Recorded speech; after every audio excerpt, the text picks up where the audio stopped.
오늘 가장 뜨거운 경제 뉴스를 제일 생생하게 전해드리는 시간입니다. CES 세계 최대 IT 가전 전시회죠. 이 CES 2021이 올해는 올 디지털이라는 주제로 열렸습니다. 물론 온라인으로 말이죠. 매 이맘때 저희가 이 관련 내용 늘 전해드렸거든요. 올해도 전해드릴게요. 국민대 전자공학부 정구민 교수 연결돼 있습니다. 교수님 안녕하세요. 네, 안녕하세요. 작년에 미국 현지에 계실 때 전화 연결했는데 네, 맞습니다. 네, 올해는 당연히 못 가셨죠. 온라인으로 하니까요. 네, 한국에 있습니다. 네. 올해 CES, 이 CES라고 읽는 거 맞죠? 네, 네, 네. 네. 올해 CES의 가장 큰 특징이라면 뭐 당연히 온라인일 것 같은데 관련 이야기 좀 전해 주시죠. 네, 뭐 당연히 온라인과 비대면 진행이 이제 가장 큰 특징인데요. 네, 전 세계에서 누구나 CES를 즐길 수 있게 되어 있습니다. 그래서 모든 사람이 볼 수 있다는 장점과 관심도가 떨어질 수 있다는 단점이 공존하는데요. 네. 참여업체 모두 좋은 성과를 거두기를 바랍니다. 네. 아무래도 코로나19 때문에 비대면 시대에 당연히 온라인으로 하는 건 너무 당연한 얘기일 테고요. 그러다 보니까 세계 어디에 있어도 온라인으로 볼 수 있는 그런 큰 장점이 있습니다. 기업 입장에서는 이게 좋은 걸까요? 아니면 좀 아쉬운 걸까요? 아쉬운 측면도 있는데요. 대기업 측면에서는 좀 아쉬운 측면이 좀 있을 거고요. 스타트업 측면에서는 잘하면은 정말 멋진 홍보를 할 수 있는 그런 기회가 될 수 있을 것 같습니다. 그렇네요. 돈 많이 들이지 않고도 큰 홍보를 할 수 있는 기회가 될 수도 있습니다. 몇 개국, 몇 개 회사가 이번 온라인 CES에 참여하게 됩니까? 네, 방금 전에 제가 찾아봤더니 총 48개국에서 한 1,968개 정도의 업체들이 참석을 하게 되는데요. 네. 작년에 비하면은 한 44%, 43%요 정도거든요. 그러니까 많이 줄긴 했습니다. 그렇네요. 네네. 근데 이제 우리나라 참석 업체 수는 이제 총 341개로 미국에 이어서 이제 두 번째로 많아서요. 네, 좋은 성과를 좀 기대해 보겠습니다. 자, 우리나라는 341개국, 미국에 이어 두 번째로 많은 기업들이 참여했습니다. 중국 기업이 많이 줄었다고요? 네, 중국이 한 200개 업체 정도로 이제 한 3위 정도고요. 세 번째 정도고 작년 같은 경우는 이제 미국 다음에 중국이었는데 많이 줄었습니다. 그렇네요. 지난해에 1,368개 업체가 참가했는데 올해는 203개 중국의 기업이 참여를 했습니다. 이유가 뭘까요? 이것도 코로나 영향일까요? 뭐 코로나 영향도 좀 있을 거고요. 그리고 이제 미중 무역 분쟁으로 이제 어떤 약간의 갈등이 좀 있기 때문에 그런 측면도 좀 있을 거고요. 하웨이는 불참했습니까? 네네네. 예. 그렇군요. 삼성전자와 LG전자가 그래서 중국이 좀 위축됐으니까 올해 사실상 CES 2022를 주도하고 있는 분위기 같은데 어떻습니까? 네, 뭐 그동안 이제 CES 핵심 전시를 담당했던 삼성과 LG인데요. 네. 일단 이제 해외 업체 참여가 많이 줄었고요. 작년 같은 경우에는 이제 어떤 자동차 업체들한테 좀 많이 시선이 가고 그랬는데 자동차 업체들의 전시가 많이 또 줄었어요. 그래서 올해 CES 2021에서는 결국은 삼성과 LG가 핵심 전시가 될 것으로 보입니다. 그러면 작년에는 삼성전자, LG전자 중에 누가 승기를 잡았습니까? 뭐 비슷했죠. 그러면 그 전에는요? 그 전에는 뭐 이제 지금 올해도 혁신상 개수를 보면 삼성이 약간 많고요.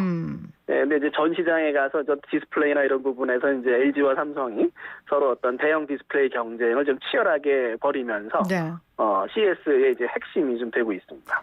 사실 코로나19로 모든 산업들이 위축됐지만 삼성전자, LG전자는 작년에 2020년도에 역대 최대 매출 기록하지 않았습니까? 네네네. 그렇다 보니까 그 좋은 분위기를 CES 2021에서도 이어갈 것 같은데 그 두 기업의 관전평은 저희가 조금 이따 여쭤보도록 하고요. 올해 주제가 어떻게 됩니까? CES가?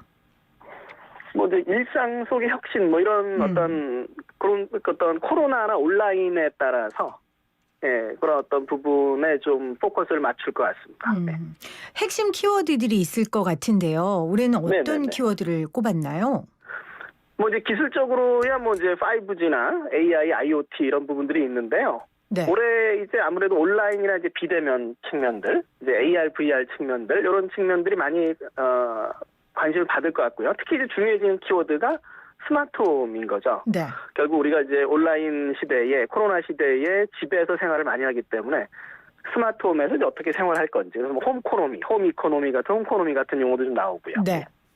홈 이코노미. 아무래도 코로나19로 집에 있는 시간이 많아지니까 네네네. 진짜 이 주제처럼 우리들의 집과 일상 속의 혁신을 나타낼 수 있는 그런 부분들이 관전 포인트가 아닐까 싶습니다. 자, 우리 기업들 이야기 들어보죠. 삼성전자, LG전자 올해 어떤 모습을 보일지가 기대가 되는데요. 네. 삼성이 한 40여 개, LG가 한 20여 개의 혁신사항을 좀 수상을 했고요. 공통적으로 어떤 TV, 냉장고, 스마트폰 분야에서 이제 혁신사항을 이제 수상을 했습니다. 네. 그리고 이제 이번 전시의 특징은 또 이제 최근에 어떤 양극화 트렌드가 많이 나타나면서 이제 프리미엄 가전이나 뭐 공간 맞춤형 가전들에서도 이제 다양한 제품이 이제 선보일 예정이고요. 재밌는 부분은 어떤 그 일반 가전 말고 이제 뭐 웨어러블이라든가 소형 가전이라든가 AR, VR이라든가 로봇 등에서 이제 삼성과 LG의 전략이 크게 보면 약간 그 다른 면이 있는데요. 아, 어떻게 다릅니까? LG는 이제 뭐 로봇이라든가 우리가 이제 작년에 나왔던 그 마스크 제품이 하나 전자식 마스크 제품이 하나 있었는데요. 뭐 그런 제품도 있었고 그러니까 직접 만들어서 판매하는 전략이 좀 보이고요. 삼성은 이제 C랩이라고 하는 내부의 어떤 스타트업 프로그램을 통해서 스타트업을 만들어가는 전략이 눈에 띕니다. 삼성은 이번에 삼성 C랩에서는 이제 에어포켓이라고 하는 제품이 하나 있거든요. 그 마스크 좀 비슷한 제품인데, 네. 예, 코로나형 마스크 뭐 그런 부분에서도 좀 비교가 좀 되는 것 같습니다. 알겠습니다. 프리미엄 가전들 계속해서 좀 잘 팔릴 것 같고 올해 코로나19로 집에 있는 시간이 많아지니까 대형 TV들이 엄청 많이 팔렸다고 하더라고요. 맞습니다. 그렇죠? 네네네. 아마 그 기조를 이어갈 것 같고 또 이 위생이 되게 중요하니까 유럽에서 LG인가요? LG에서 만든 그 먼지털이 먼지털, 네, 제가 제품명을 말하기가 그래서 먼지털이라고 얘기했는데 그 기계도 엄청 팔렸다면서요? 네네네. 네, 아마 그런 기조를 계속 이어갈 것 같고요. 두 회사 모두 AI가 화두인 건 맞는 것 같은데 LG가 이 가상인간 김레아입니까? 김레아? 김래아. 성이 김이고 이름이 레아입니까? 네네. 아, 정말요? 네. 네. 레가 이제 올레죠. 그 미래의 뭐 아이 뭐 이런 뜻을 가지고 있다고. 근데 왜 김씨예요? 김씨가 제일 많아서 김씨일까요? 그 LG는 구씨로 알고 있는데, 네. 아무튼 김레아. 이 김레아를 필두로 한 진화한 AI 기술을 좀 보여줄 것 같은데 전문가가 보시기에는 어떠세요? 네, 상당히 좀 재밌는 거죠. 그러니까 오늘 밤에 이제 시작하면서 프레스 컨퍼런스가 이제 쭉 있을 텐데요. 네. 우리 김래아 씨가 직접 이제 연설을 잠깐 진행할 예정이라고 합니다. 네. 기대되네요. 네네. 네. 네. 그래서 이제 서울에 사는 22살의 전자음악 뮤지션. 이게 작년이었으니까 올해 23살일 수도 있겠네요. 이미 인스타그램에서 활동을 하고 있고요. 근데 결국 비대면 시대에 이제 가상현실이 중요시 되고요. 거기서 이제 다양한 가상 캐릭터가 이제 등장할 것으로 보이는데요. 인공지능의 진화가 그런 어떤 가상현실과 또 맞물리는 측면도 우리가 좀 눈여겨보면 좋을 것 같습니다. 네. 제가 아까 LG는 구씨라 그랬는데 구레안 좀 이상하네요. 그렇죠? 김래아가 더 나은 것 같아요. 알겠습니다. 스마트폰 관련된 것도 좀 관전 포인트 있습니까? 양사에?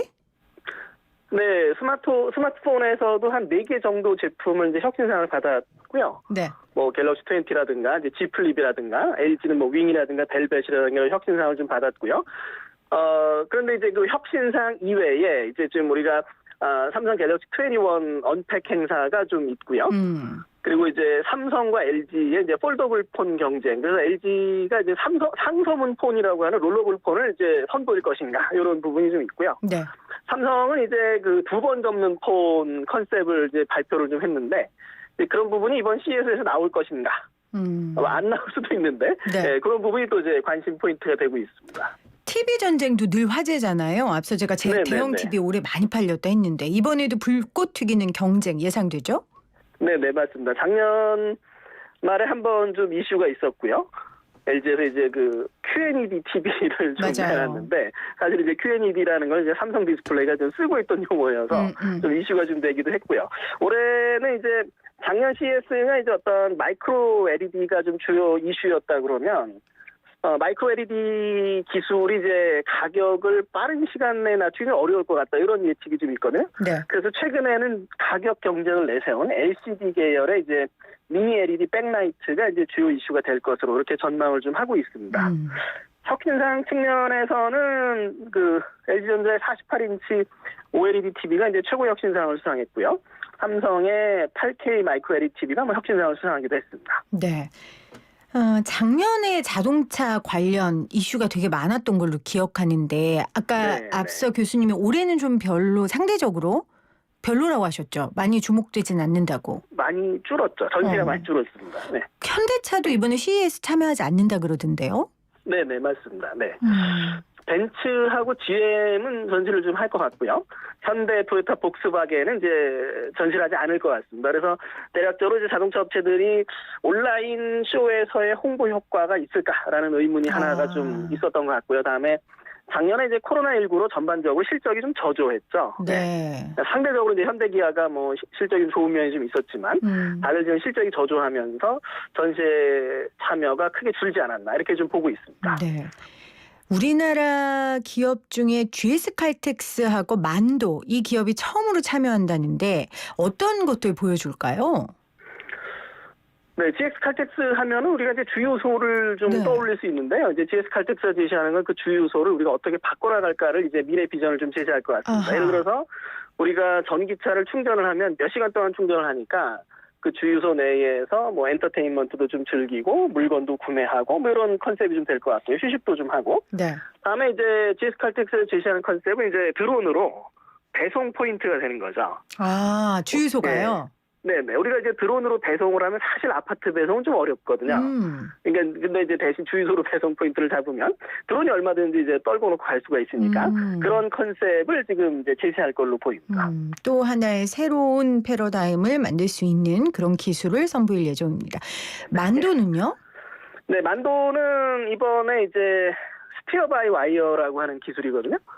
이제 우리가 이제 핸들을 돌리면 바퀴랑 물리적으로 연결해서 이제 바퀴가 이제 요거 차의 이제 방향을 우리가 조절할 수가 있는데 그 부분에 물리적인 연결이 없는 거죠. 전기적으로 돌렸다라는 신호만 바퀴에 가게 되는데요. 네.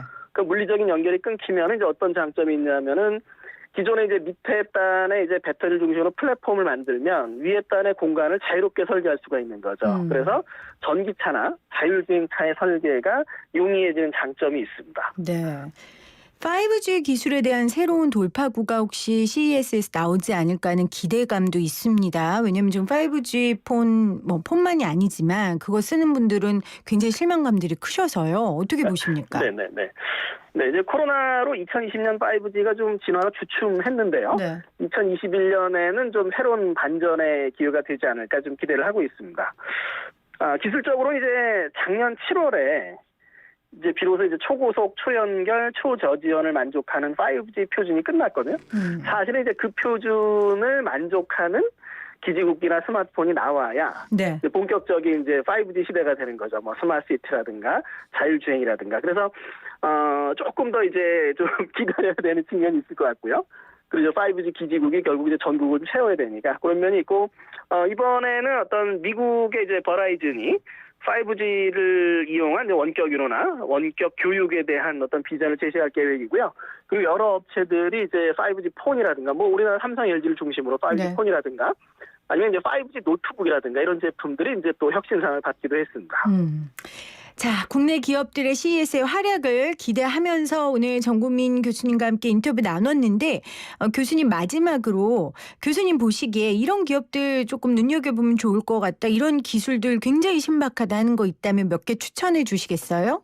네, 좀 길어질 수도 있겠는데요. 어쨌든 우리가 약간 AI 측면에서 좀 보면 네.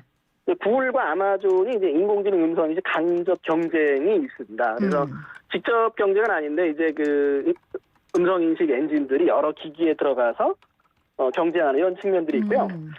다음에는 어떤 사용자 보조기기 측면을 우리가 좀 생각해 보면 될 것 같은데요. 그 드라마 스타트업에 보면은 시각 장애인을 위한 눈길 서비스가 있습니다. 아하, 네. 그러면 이제 어떤 밖의 상황을 좀 읽어서 음성으로 알려주는 이런 부분인데요. 이스라엘의 이제 올캠에서 비슷한 개념의 제품으로 이제 접근성 분야의 최고 혁신상을 수상했습니다. 네. 안경에 붙이면 보이는 것을 읽어서 이제 음성으로 알려주는 거죠. 네, 그런 측면에서는 이제 네이버에서 네이버 램프를 내놨거든요. 그 네이버 램프는 이제 램프 밑에 책을 두면 책을 읽어주는 거죠. 예, 그래서 이제 기술적으로 이제 올캠과 좀 비슷할 걸로 보이고요. 인공지능 측면에서는 반려동물의 감정도 읽어주는 기기가 있는데요. 네. 우리나라 스타트업이 이제 펫펄스 랩에서 강아지의 감정을 인식하는 웨어러블 기기로 이제 혁신상을 수상하기도 했습니다. 알겠습니다. 네, 또 있으십니까? 네, 다음에는 아무래도 이제 코로나19 관련 기기들이 좀 많이 있거든요. 네. 아까 말씀드렸던 뭐 LG의 전자식 마스크도 있고요. 삼성 C랩의 이제 에어포켓 제품도 있고요. 다음에는 호흡을 통해서 이제 코로나를 진단해주는 기기도 좀 등장을 했고요. 그리고 뭐 자외선 살균이 가능한 이제 소형 살균기 이런 기기도 혁신상을 수상하기도 했습니다. 우리나라 기업에서는 이제 V터치라는 기업이 비접촉으로 터치할 수 있는 기술로 혁신상을 수상했고요. 네, 좋네요. 그리고 네, 힐스 엔지니어링이라는 업체 이제 실내용 살균 로봇으로 이제 혁신상을 수상하기도 했습니다. 다음에는 이제 독거노인분들이나 환자분들을 모니터링하는 비대면 모니터링하는 시스템들이 다수 등장을 했는데요. 뭐 자율주행 센서인 레이다나 라이다를 이용한 제품도 있고요. 다음에 이제 재밌는 부분이 이제 와이파이를 이용해서 기존의 와이파이를 이용해서 사람의 움직임을 감지하는 제품이 소프트웨어 및 모바일 앱 분야의 이제 최고 혁신상을 수상하기도 했습니다. 네. 그리고 이제 또 하나 재밌는 부분은 이제 아크스포츠라는 제품이 있는데요. 높이가 한 1.5m, 길이가 한 12m 정도로 이제 가상의 디스플레이로 이제 벽을 쭉 채워주는데요. 우리가 이제 그 안에서 실내에서 스포츠를 즐길 수 있는 제품으로 네, 혁신상을 수상하기도 했습니다. 알겠습니다. 들어보니까 정말 사람의 삶을 좀 이롭게 할 수 있는 기술들이 많이 나오는 것 같아요. 그 기술들이 네네네. 잘 선용되기를 저도 기원해 보겠습니다.